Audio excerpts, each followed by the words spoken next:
Joining us now is Republican Michigan Congressman Thaddeus McCotter, who has endorsed Mr. Romney. He represents Livonia, Michigan, where Mr. Romney will be campaigning. Congressman McCotter, always great to see you. Welcome. Thanks, Eric. Thanks for having me back. Sure. What do you predict will happen 48 hours from now on Tuesday in Michigan? I predict that the voters will go to the polls, render their decision, and then you'll know who has won, and you'll talk about it. And do you think that that will be Mitt Romney for whom they will render their decision? I think as in any type of contest, all the candidates here in Michigan, be they Mitt, Rick, Newt, or Ron, are going to work very hard, take no vote for granted, and they're not going to spend time projecting on what may happen. They're busy trying to make sure that they win the nomination. Well, you seem to be hedging a bit, predicting that Mitt Romney could win. I don't predict the future. I'd rather work to try to shape it and hope to convince my fellow Michiganders to vote for Mr. Romney.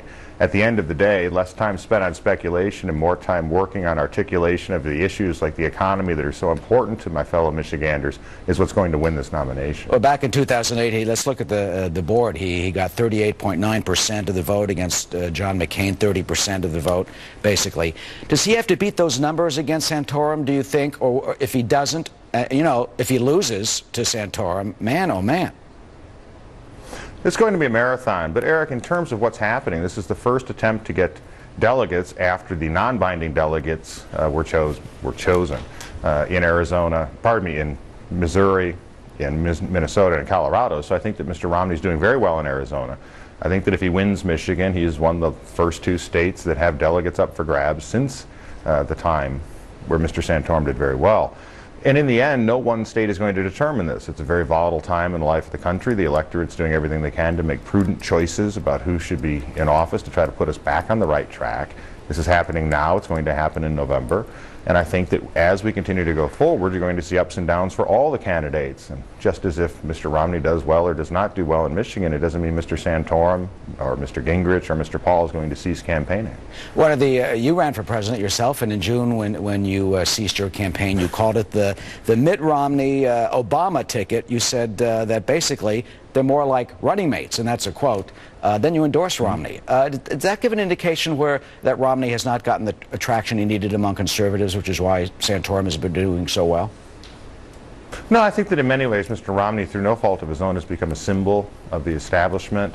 I don't think that that's the case, or clearly I would not have supported him. And primaries, what you tend to find is, and my quote is an example of individuals trying to differentiate themselves amongst their fellow Republicans, Eric, as opposed to the larger differences that exist between the parties. So while I have my differences with all four candidates, especially on something like the auto industry, my differences with any of the four Republican potential nominees is vastly smaller than it's going to be with, say, the Democratic Party and their nominee. As you mentioned, the auto bailout, Romney famously against that. Obviously, that hasn't been playing well among some in Michigan. Well, they've all been against it. That's one of the reasons that I ran, and you know, if you blinked, you missed it. But at the time that I was running, I pointed out how we needed a manufacturing base in the United States, how the bridge loan was critical to doing it, and how the money was taken from the Wall Streeters who would have gotten it all, and then gone to the Main Streeters who needed it to continue to keep America not only the economic engine of the world, but to ensure that we still retained the arsenal of democracy here if we ever need it. But that aside, that's going to be a different issue coming in the general election. But as for the primary, all four of them were against the bridge loan that allowed the auto industries to get restructured, however painfully, for the future. And as we go forward, you have Super Tuesday coming up in March. How do you see this playing out? What do you think will happen come November? You bring me back to speculations and prognostications, Eric.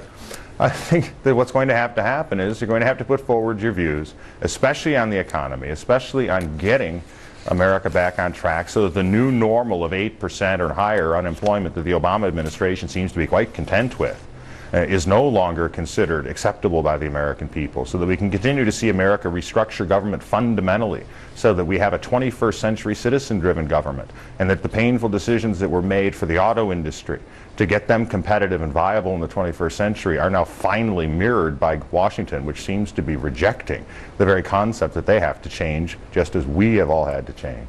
Thaddeus McCotter, always compelling and interesting. Congressman, thank you as always. Good to see you. Thanks, Eric.